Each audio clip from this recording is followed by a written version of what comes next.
Buenos días, ¿qué tal estáis? Bueno, hoy quiero cerrar este curso con el último vídeo dedicado un poco a algo, digamos así, más profundo, que es la esencia del yo, ¿no? El tema de la identidad, ¿no? Eh, Probablemente una de las preguntas más recurrentes que se ha hecho el ser humano a lo largo de su historia es ¿quién soy yo? ¿No? Y muy probablemente las respuestas ofrecidas no gozarán de la certeza y la contundencia deseadas, ¿no? Cientos de teorías provenientes en fin, de diversos campos, pues de la filosofía, la psicología, la biología, incluso la religión, ¿no? Abonados en culturas y sociedades diversas y en contextos históricos diferentes, han pretendido contribuir a ofrecer una respuesta que aclarara las dudas y eliminara pues a veces la angustia, ¿no? De no tener esta respuesta, ¿no? Pero me temo que no ha sido posible, en fin, y que seguramente seguimos y seguiremos preguntándonos pues esa misma pregunta, ¿no? Sin tener siempre una respuesta suficientemente definitiva.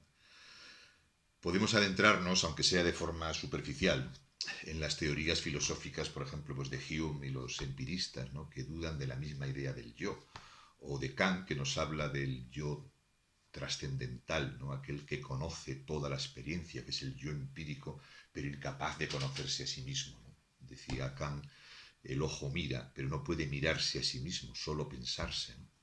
En fin, bueno, o Hegel o Nietzsche o cualquier otro filósofo que por el mero hecho de serlo, pues habrá abordado esta cuestión que planteamos, ¿no? En psicología, diferentes autores y modelos, desde que a finales del siglo XIX William James distinguiera entre el yo como observador y el mí como objeto de la experiencia, han generado un gran número de teorías que intentan definir qué es el yo. El psicoanálisis nos habla del yo como la parte consciente de la mente que debe atender los impulsos instintivos e inconscientes del ello, teniendo en cuenta las exigencias del mundo externo y de la propia conciencia, ¿no? El superyo, que es constituido por normas sociales interiorizadas, ¿no? Para Jung, el yo es el núcleo de la conciencia, ¿no? Es todo fenómeno psíquico o experiencia vital que sea detectado por el yo pasa a ser consciente. Es el centro de la identidad y está inmerso en el sí mismo, en el self, que constituye el núcleo de la personalidad en general, ¿no? El self incluye lo inconsciente, además de la parte consciente de la experiencia. Sin embargo, somos incapaces de experimentar el self de forma completa, puesto que estamos anclados al yo y a la conciencia, ¿no? Desde las teorías cognitivo-constructivistas, pues el yo no se concibe como una entidad definida, sino como el constante proceso de construcción de una narrativa autobiográfica coherente que permita otorgar sentido a nuestras experiencias, ¿no? Bueno, y un modelo más holístico que incluye también la genética y la biología con los aspectos emocionales y cognitivos y también incorpora elementos más profundos y espirituales, ¿no? Y quizás sea un modelo más aceptable y reconocible, ¿no? Y desde el que se consigue una más fácil comprensión del yo. Eh, Desde el cuerpo percibimos o interactuamos con el mundo que nos rodea. En el cuerpo tenemos las ventanas, ¿no? Por las que nos asomamos al mundo y el mundo se asoma a nuestro interior, ¿no? La razón, que es nuestra parte cognitiva, nos sirve para analizar, interpretar, recordar, entender, reconocer lo que observamos, lo que percibimos, ¿no? Y nuestro mundo emocional nos mueve y motiva a la acción.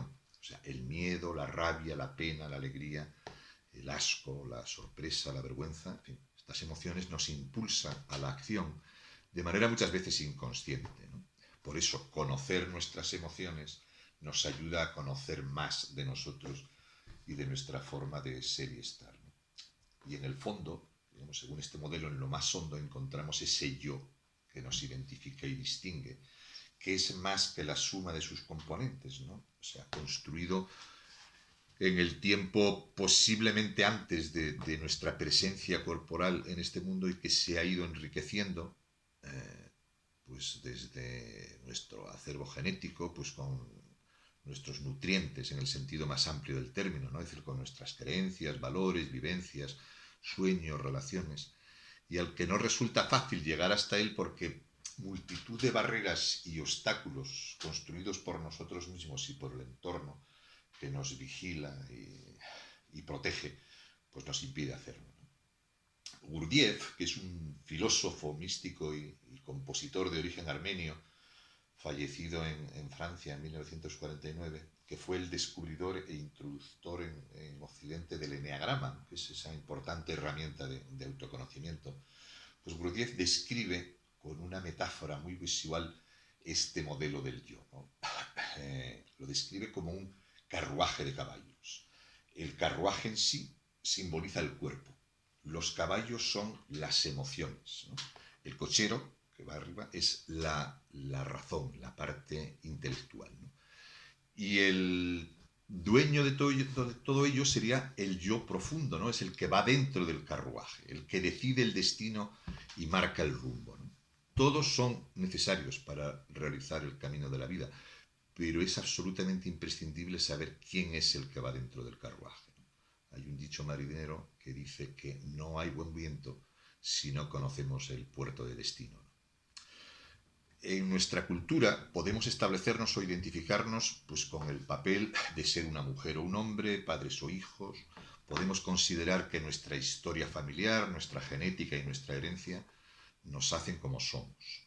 A veces nos identificamos con nuestros deseos, de la misma manera pues podemos enfocarnos en nuestro intelecto o tomar un signo astrológico como una identidad. Podemos elegir el arquetipo del héroe, el amante, la madre, el que nunca hace nada bien, el aventurero, el payaso o el ladrón como identidad propia, o construirnos, ¿no?, nuestro propio personaje y vivir un tiempo o toda una vida en base a ello, ¿no? A medida que nos apegamos a estas falsas identidades tenemos que protegernos y defendernos continuamente, es decir, luchar para completar lo que en ellas hay delimitado o deficiente, ¿no? Cuando los textos cristianos hablan de perder el yo en Dios, cuando los taoístas y los hinduistas hablan de fundirse con un yo verdadero más allá de toda identidad, cuando los budistas hablan del vacío y del no yo, normalmente ¿a qué se refieren con esto, ¿no? El vacío no significa que las cosas no existan, ¿no? Y la ausencia del yo tampoco significa que no existamos, ¿no? El vacío se refiere a la unicidad subyacente de la vida y a la fértil fuente de energía que da origen a todas las formas de vida, ¿no? Nuestro mundo y el sentido del sí mismo son un juego de patrones, ¿no?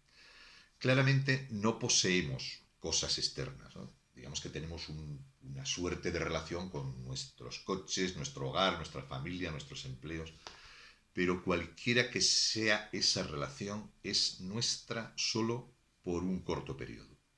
Al final las cosas, las personas o las ocupaciones mueren o cambian o las perdemos. Nada está excluido. Cuando llevamos nuestra atención a cualquier momento de la experiencia, descubrimos que tampoco lo poseemos.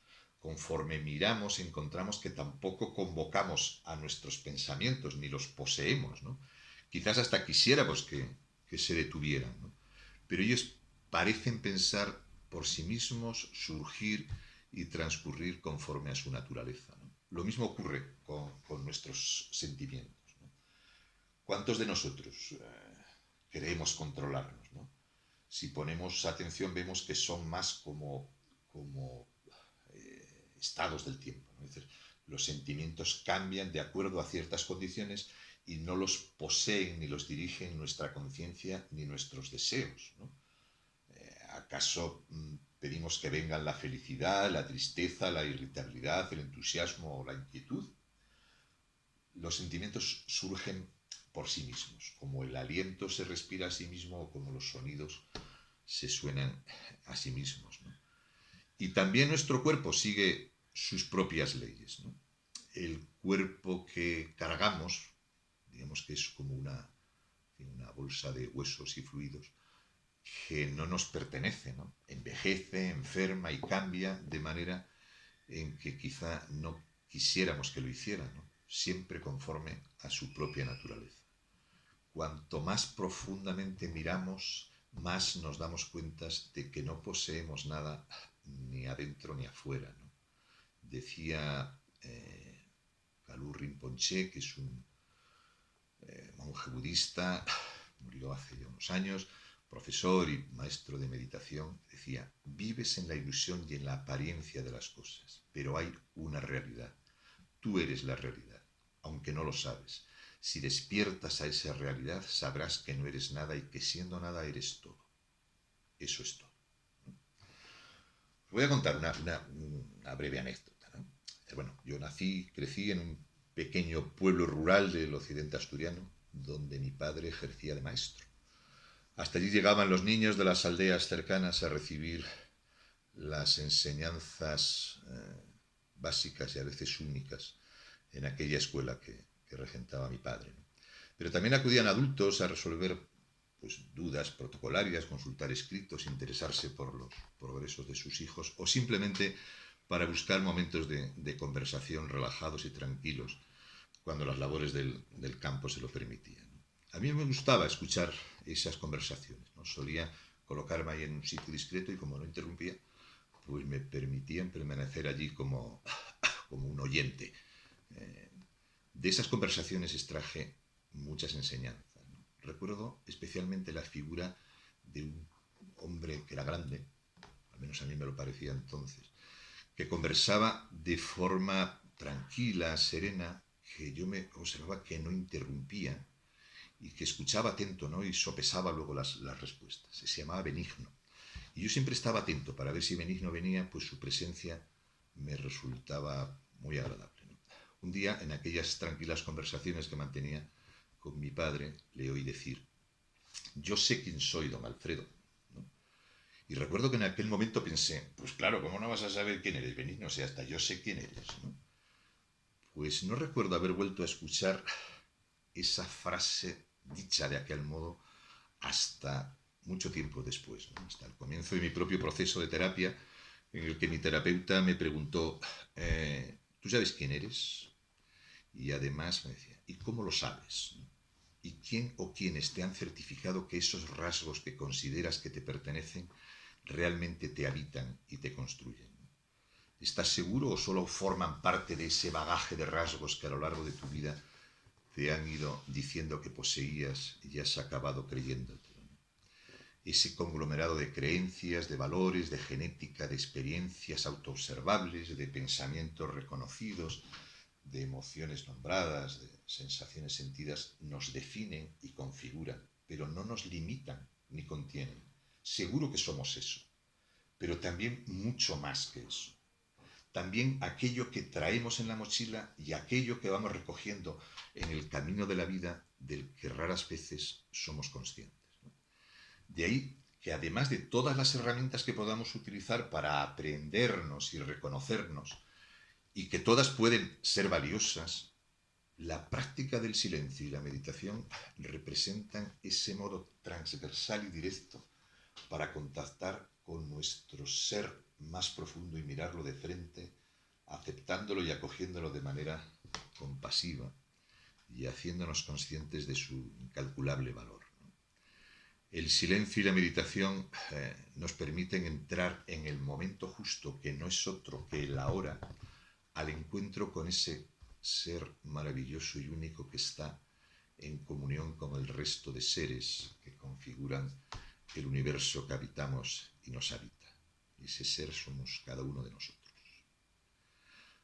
Bueno, os deseo un estupendo verano, que descanséis y disfrutéis.